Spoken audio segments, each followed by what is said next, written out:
18/9/2018। আমার এ ঘরে চড়ুই পাখিরা বাসা বাঁধতে আসেনি কোনো দিন।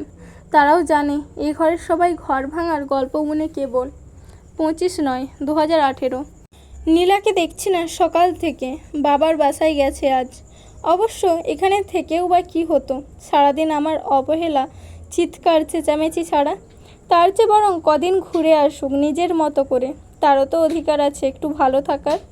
নীলাকে খুব মিস করব এই কয়েকদিন। তাকে দেখলে আলাদা একটা সুখ কাজ করতো আমার মাঝে, কখনো প্রতিশোধের সুখ, আবার কখনো ভালোবাসার সুখ। তবে যতই মিস করি না কেন, কোনো কল দেব না আমি। কল দিলে সে বুঝে যাবে তার প্রতি আমার দুর্বলতার কথা। তার কাছে আমার দুর্বলতা বোঝাতে চাই না আর। 27/9/2018। কেটে যাওয়া মেঘ আবার ঘনিয়ে আসছে আমার চারিদিকে।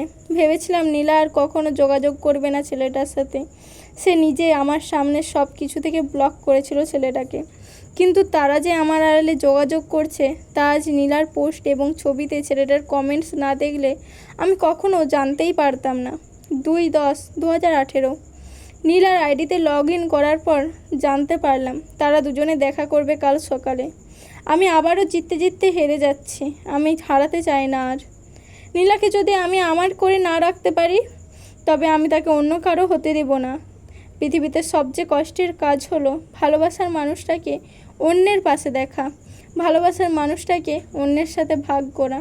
নীলা মরে গেলে আমি বাঁচতে পারবো, খুব কষ্ট হবে, তবুও বাঁচতে পারবো। কিন্তু তাকে অন্যের বুকে আমি কখনোই সহ্য করতে পারবো না।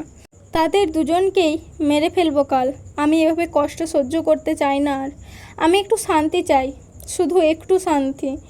নীলা এবং ছেলেটি যতদিন থাকবে ততদিন আমার দুশ্চিন্তা রয়ে যাবে। আমি সকল দুশ্চিন্তা কাটাতে চাই। দুশ্চিন্তা নিয়ে আর যাই হোক কখনো শান্তি পাওয়া যায় না। আমি একটু বাঁচতে চাই নিজের মতো করে। রবিবার ভোর 5:10। যদি ভালোবাসা পাই আবার শুধরে নেব জীবনের ভুলগুলি। যদি ভালোবাসা পাই ব্যাপক দীর্ঘ পথে তুলে নেব ঝোলাঝুলি। যদি ভালোবাসা পাই শীতের রাতের শেষে মখমল দিন পাবো। যদি ভালোবাসা পাই পাহাড় ডিঙাবো আর সমুদ্র সাঁতরাবো।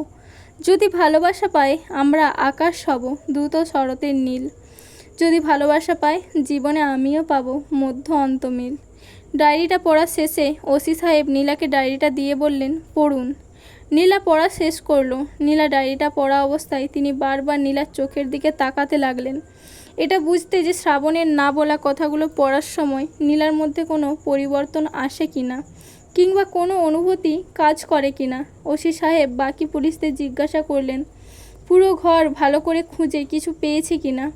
তারা জানালো পাশেই একটা রুমে রক্তের দাগ দেখা যাচ্ছে। মনে হচ্ছে এই ঘর থেকে কাউকে টেনে নিয়ে যাওয়া হয়েছে সেখানে।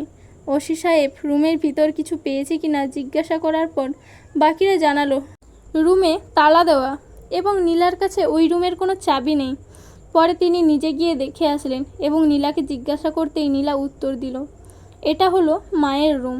ডায়েরিতে বহুবার এই রুমের উল্লেখ পেয়ে ওসি সাহেব তালা ভাঙার সিদ্ধান্ত নিলেন, এই ভেবে যে শ্রাবণের গুরুত্বপূর্ণ কিছু না কিছু পাওয়া যাবে এই রুম থেকে। দরজা ভাঙতে যা চোখে পড়ল তা দেখে ওসি সাহেব সহ অবাক হয়ে গেলেন। শ্রাবণ শুয়ে আছে মৃত। তার রক্তাক্ত দুহাত দিয়ে দুটি কঙ্কালকে আঁকড়ে ধরে, একটি তার মায়ের আর একটি তার বাবার। এ বাড়িতে আসার পর মা বাবাকে আবার আগের মতো এক করার জন্য এবং মা বাবার মাঝে থাকার জন্য তাদের লাশগুলো কবর থেকে তুলে নিয়ে এসেছিল সে। প্রতি রাতে মা বাবাকে জড়িয়ে ধরে ঘুমাতো শ্রাবণ, ঠিক যেমনটি এখন ঘুমিয়ে আছে। কেউ যেন আর তাদের মাঝে আসতে না পারে, তাই সব সময় বন্ধ করে রাখত রুমটি।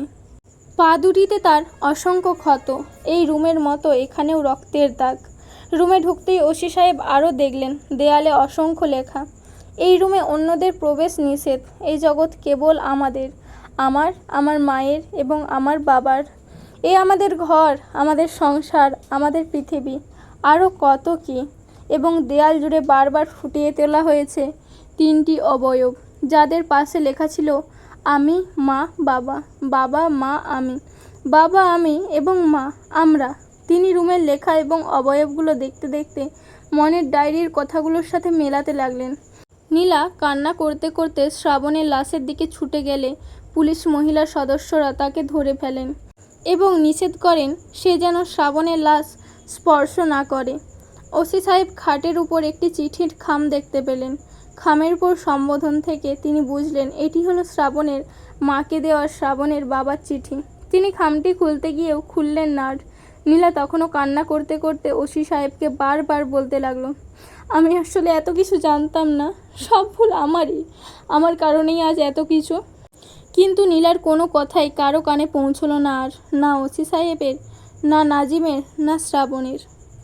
তো বন্ধুরা, এটি ছিল সুইসাইড নোটের অন্তিম পর্ব। এখানেই শেষ হলো সুইসাইড নোটের যাত্রা। তো তোমাদের কাছে একটি অনুরোধ, জানাতে ভুলো না আমার সুইসাইড নোট বলাটা আর গল্পটা তোমাদের কেমন লেগেছে। আর এটাও জানাতে ভুলো না এরপর তোমরা কোন উপন্যাসটি শুনতে চাইছো আমার কণ্ঠে। যদি ভালো লেগে থাকে লাইক, কমেন্ট, শেয়ার করে দিও। টাটা বন্ধুরা।